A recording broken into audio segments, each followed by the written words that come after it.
Hello everyone and welcome to another video with me on Berets, and this will conclude a triple recording session for me because I've recorded 3 videos in a row, and this is the final one that I do want to talk about. I did want to talk about it, but by the time you're watching it, I've already done it, so I did it, so it is done. Anyway, what is it today? Well, it is advice for all of your globalers' future, because there's a lot of discussion about what the best weapon type is, and the simple fact is the best weapon type is the best weapon for the content that will be coming in the near future. And obviously, like, how you are building a character is a big thing. If you take Ramza, for example, you can build Ramza as either a physical or a magical unit pretty easily, and making a Ragnarok for either one of those cases is something you should think about.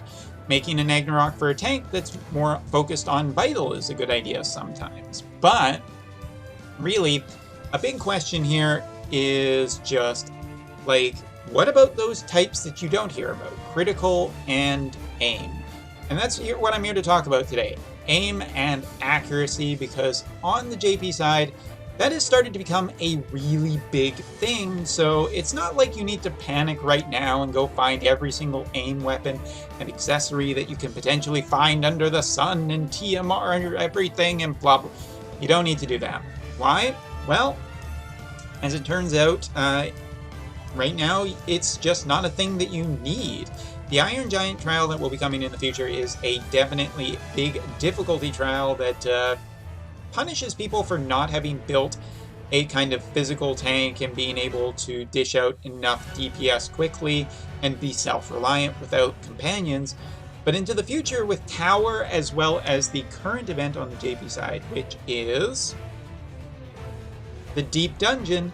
Deep Dungeon has shown us, and Tower as well, has shown that accuracy is how they are making really difficult content. With some of these stages, especially the EX stage, being a really fun indication of just how much we need to value status protection right now, as well as accuracy. Because nothing's more fun than trying really hard to beat a stage and then finding out, hey, guess what? You can't hit anything. And that is why I am really recommending that you guys consider when it is possible to make accuracy weapons. The current Ragnarok from the Final Fantasy Tactics event does not have a aim type in its pool.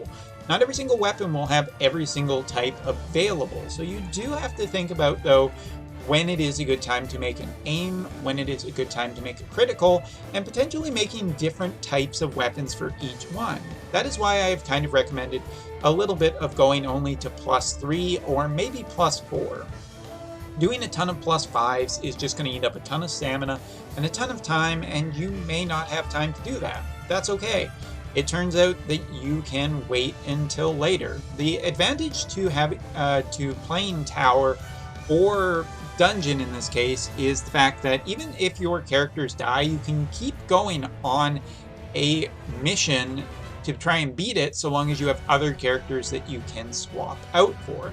Not to mention the fact that every 24 hours you can refresh your characters and their abilities, and that makes doing this, you know, easier. It does. The difficulty of these initial Tower events and Dungeons events do seem pretty bad, but there are things in them that mechanics that do make it possible.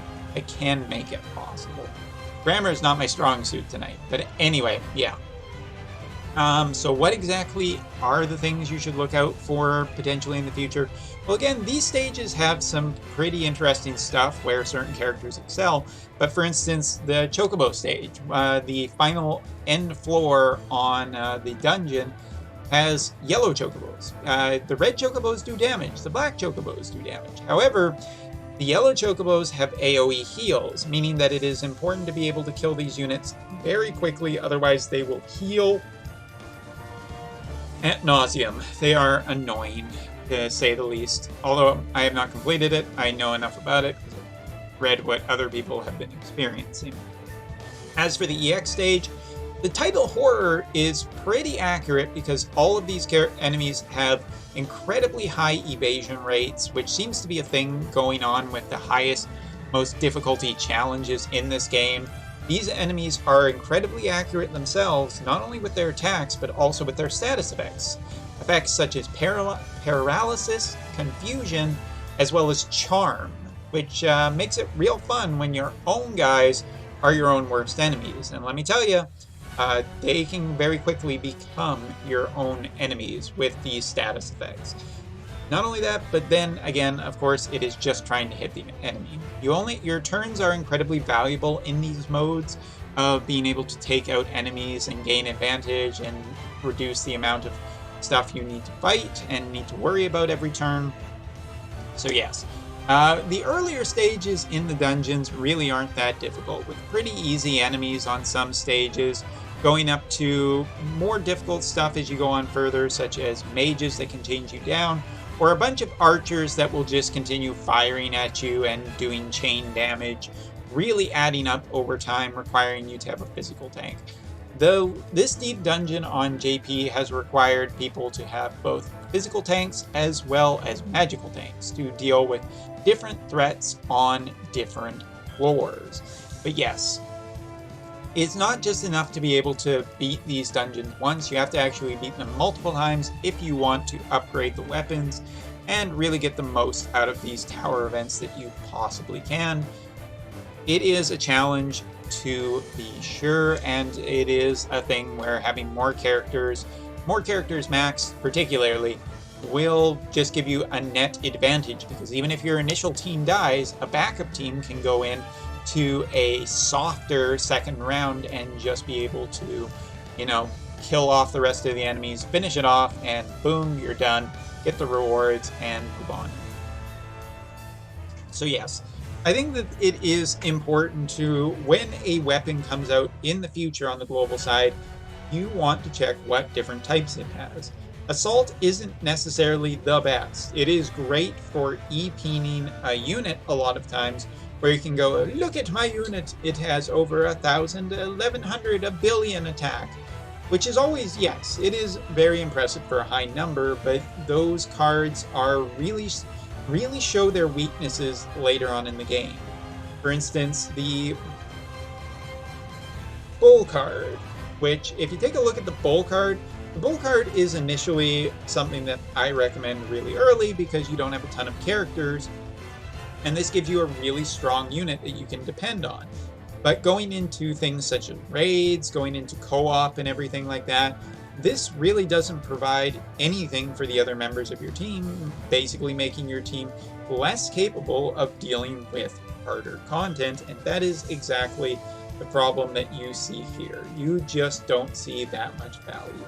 Same with assault weapons. Assault weapons give you a high attack, but they don't necessarily give you the best value.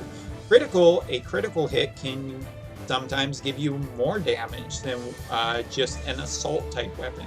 And in the same way, while critical is really nice, the thing that I have been learning recently on the JP side is the fact that, hey, guess what?